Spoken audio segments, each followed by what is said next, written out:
All right, what else have we got? What have you got? Oh, this is all military stuff. It's all cool. All right. I'd say you show us some CSM and then we'll call it at that. CSM? Yeah. All right. Because that's pretty exciting. It is. Because that just came in like It is. super. No? Yeah. All right. These are brand new. What? These Garford-Putilov Putilov. armored cars. Chunky. Garford-Putilov. World You War have One. to explain to me. Well, these are World War One armored vehicles, Mm. and this is before tanks were really widespread. Because tanks were sort of late World War One, and then cars were around back then, and then it was natural just to armor up a car. So these are truck chassis which have been fully armored up. And Yes. Copper State is quite clever. They found a lot of research because information is really rare. It's hard to find photos and all that sort of stuff. And but they managed to pull up all this sort of. It's probably not much Interesting licensing things, is it? Probably not much licensing problems. No, they probably wouldn't be. No, but they've come up with a whole array of World War One subject, including aircraft. Well, that's what CSM specialise in, right? That's right. Copper State models specialise in all this, and they do come out with quite a lot of accessories. So each one of these, you can build it as is, but if you want to update it with finer details, you can buy all update sets, like resin ones. And I've got one of those here. Jeez, But it you can changed get a lot, multiples. didn't it? It looks almost horse-drawn. Look at the wheels on it. No? Yeah, that's right. That's right. Well, that would have been early days of rubber technology, right? Here we go, from the top camera. What have we got there? Some more Putins? So this is Putilovs. the option bits I was telling you about. So you can either build it as per the kit, which is just all plastic. or you Who can buy does, extras who on does this. that? Okay, so that's the driver compartment interior. So Who'd you can- buy a kit, take it out of the box and build it? Oh, I don't know. I don't. And these are 3D printed parts. What?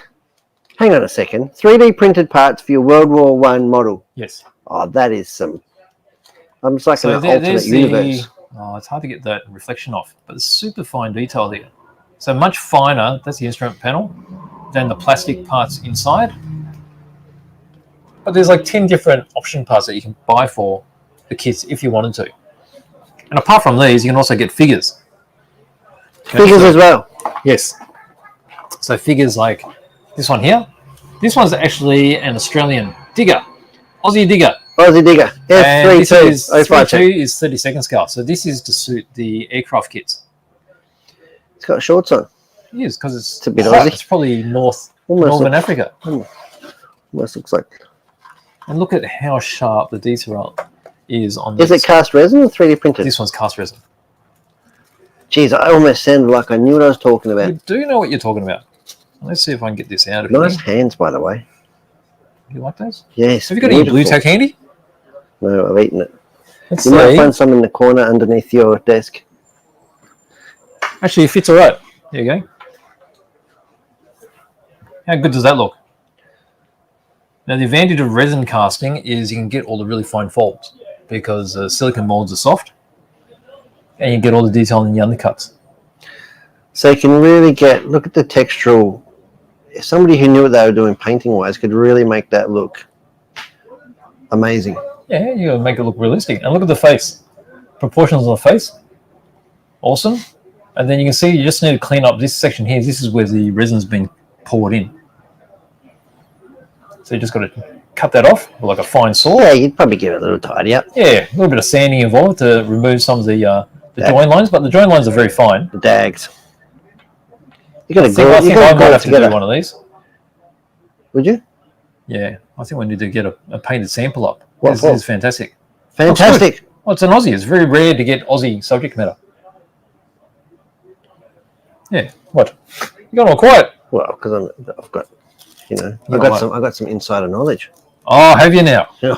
Oh, I don't know what you're talking about. Don't get me started on. All right, so that's an Aussie figure, Show me. but I've got a couple more things which are really spectacular. Yep. Really spectacular. Show me. I don't believe you. I'll give you that. Because you blew my mind with the Shizuoka. So I this just thing called out- them all Shizuoka, sorry. Oh, do you? Is that offensive? Well, Shizuoka is actually just the name of a place. Isn't that the name of the thing? Shizuoka is the name of the town that holds the hobby show. Oh. So some more of these. Where am I going? I'm not sure. Going to Funtown. That's where we're going. Where am I? Here we go. Look at this. Rivets. Rivets. I'm riveted. 0.4 mil, 99. Small. And this is 3D printed. There's a fair chance that you're going to need Optrix 5 for this. Probably. So you get 0.4, 0.5, and 0.6 rivets. I only work in 0.4. No. Can you see them? No, I cannot. And that's zoomed up. You're taking the mickey, aren't you? Look at them. So each one of those is on a stalk. I'm not going to take it out of the plastic because I don't want to damage it. You're going to lose them. So you need to cut them, and then you drill a hole, a really fine hole the size of the stalk, which would be like 0.1. So you need a 0.1 bit, which to me I do have in their sets. And God hand too, probably. God hand, go down to 0.5. And then you just got to glue them into your plastic with some super glue. But they're the finest ones, and I have to say they're pretty tiny. They're damn fine. Damn fine. They're fine. Woo! Amazing. That is amazing. What are you going to use it for? I can see your little mine ticking over. Your fragile I little can use mine. it for like I can use it for a Fiat. Could be valve stem seals in a Fiat. Screws Yeah, on the carburetor. I don't know that you've got scale screws on the carburetors. You lunatic. I've been rebuilding some carburetors. Yeah. I might share some photos soon. You should, because otherwise nobody's going to believe that somebody was that unhinged to do that. Yeah, not everyone's crazy like me. Have you been taking progress shots of that Fiat you've been working on? I have been, but I've just been too lazy to post them. So if it didn't happen on social media, mate, it never happened. No, that's right. This is a 35th scale World War I motorcycle. Did you do one of these? I haven't. Somebody but I want to do one of these too. These are fantastic. But does the Australian guy ride the motorbike? You can put him next to it. He'll look right. You can actually get this in 32nd scale as well. So there's a 35th scale one, and there's a 32nd scale one, which will be only like millimeters of difference. Can you find me a 32nd scale GB? I could look around. You love your GBs, don't you? Yeah, we can have a GB with him leaning against it. Yeah, and the motorbike. So like he's ridden up. And we'll get the GB painted in Hearns colours. Yeah. Hearns Racing GB. Yeah. So, well, probably can't see really what this is about, right? So let's go from the top camera. We're already zoomed in, right? Oof. Oof. Oof. Look, you could rebuild another carburetor. This is a Triumph. How do you know that? Because it's TR. Model H Triumph. Uh-huh. Yeah. Okay, so the Brits use this, pretty much. And you see all this box art here, all these lines and things, you think, oh, they're probably like little wires that you have to glue on. Yeah. But, no, you'll be wrong. What do you mean? You'll be wrong.